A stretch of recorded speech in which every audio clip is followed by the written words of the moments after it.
Hi, this is Greg, and welcome back to the channel. I know it's been a month again since I published my last video.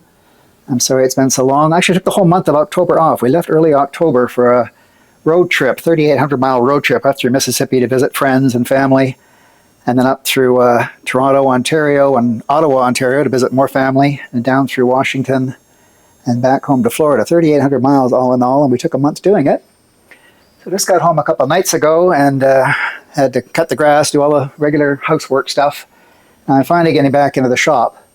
I figured I'd show you how I put a consistent chamfer around the perimeter of a part like this, a nice square part, easy to show, rectangular part. First you'll want to mill the surfaces all square, which I've already done in this setup. It's good to have in the same setup so you know that this is all square to your parts. By the way, I'm remaking this part.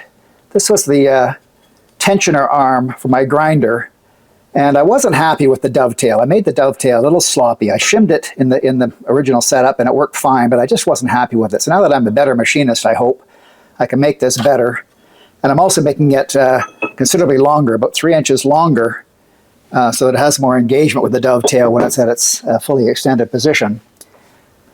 So there'll be a dovetail put on the other side of this, and I just want a nice pretty chamfer on the back side here just for appearances. And so this is how I go about it. I'll bring down my quill and lock it there. And I've got my adjustability wheel here that I can move it up and down still, see? And then I'll turn it on and get it so it just barely contacts the surface, just barely nicking the surface there, the corner. So that's my 0. I'm going to set that 0 on my DRO, on my quill DRO, and also 0 on my X and Y here. I'll set up all 0 them all. I'm showing my DRO in the top right corner here. And I'll back it up. I want to do conventional milling. So I'm going to back this up at the beginning. And this chamfer likes to go as fast as possible. I don't like to change the belts, but this is as fast as my mill will go. It's 1,500 without changing the belts. So there it is running fast. I like to use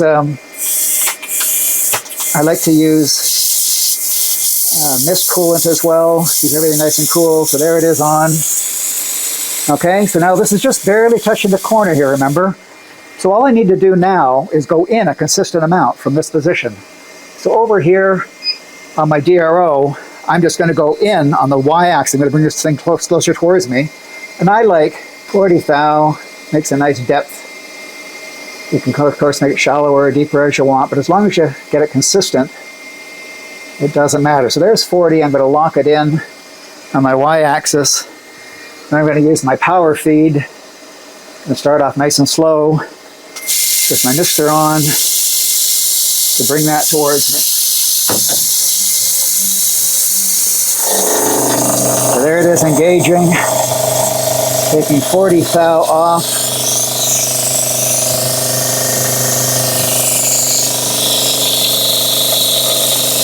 You know what? I'm going to have to start over because I didn't have the, I'm sort of nicking the bottom of that bit a little bit, putting a little shelf on there. So I'm going to start over. I don't like how that looks. I'm going to unlock my Y, push it back there, disengage my power feed. So I can bring it up here to a fresh edge again.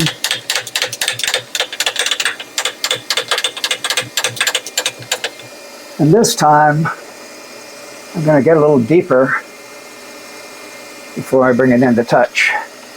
So I'll get more of my actual chamfer working there. All right, let's lock the quill in place and bring this out till I just barely touch. Right there, okay.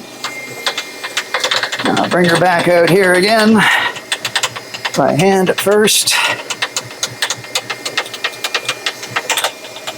And now I'm going to go 40 in. See, 0 my Y. Come 40 in from there. Actually, I'm going to go 45 to compensate for that little shelf I put on there before. Again, as long as it's consistent all the way around, it doesn't matter. So let's go 45 thou there. when you lock it, it moves a little bit. Nobody's going to notice that in a chamfer. All right, here we go again. Mist on. Our feet engaged. And away we go. Yeah, it's freshly cutting that.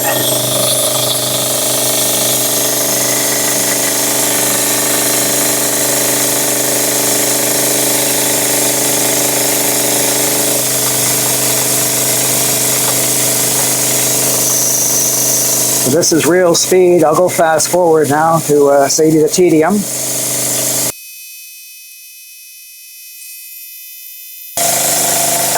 Okay, coming to the end. And we're off the end. As my compressor just kicked in, I'm going to unlock my Y, bring this in, and now I'm going to repeat the process, except now I'm doing it with my X rather than my Y, of course. Unlock my power feed for this turn. Going to just barely contact the surface here again while playing with the Y, just to go back and forth. There it is, just barely contacting the surface. Bring it out here again for conventional. So now this time, I'm going to move, in with my X rather than my Y, of course. So let's go here, 40 thou. Again, it's 45 I used. So let's go 45 thou here. And I'll lock my X in place. Again, a little bit of discrepancy just because it changes when you lock it. You can make it exactly 45 if you want, but it just doesn't matter for a chamfer. No one's going to see this. It's 10 thou off, or 100 thou off. And I'm doing this hand cranking because I don't have a power feed in the Y direction. So off the end there. Now I can unlock my X. And repeating again, I'm going to bring this up here, hand cranking, and push this in until it just barely touches. Well, move it next a little bit so I can feel it. Right there, it's just barely touching. Back it off here. Zero my Y this time. Push it in, 45 thou. Too much. And lock it. Oh, went down to 43. Let's get a little more. 44. Down. There it is, 45 thou. Now I can use my power feed again in the X direction. Let's get the mist going. And there's 45 thou off this side.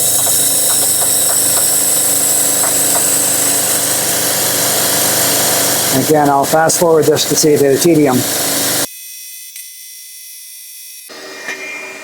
Well, darn, as I finished that side coming up here, I realized, well, two things happened. One, the camera battery died in this main camera.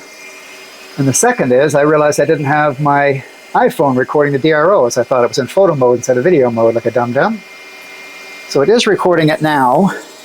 So let me show you what I do here in this final edge. I'll bring this in so I can just barely skim the corner here. I hear it, feel it. There it is there, just barely skimming the corner. Now I'll back that off. And I'll zero my X-axis on my DRO. And then bring it in 45 thou. I'm using 45 in this particular case, and I'm going to use 40, but 45 is good too. So there it is.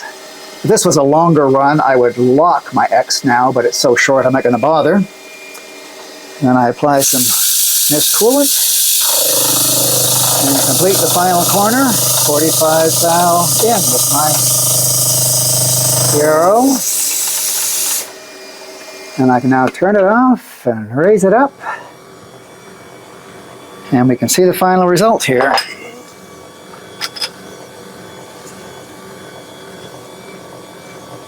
Which, as you can see, looks pretty darn consistent. Nice corners.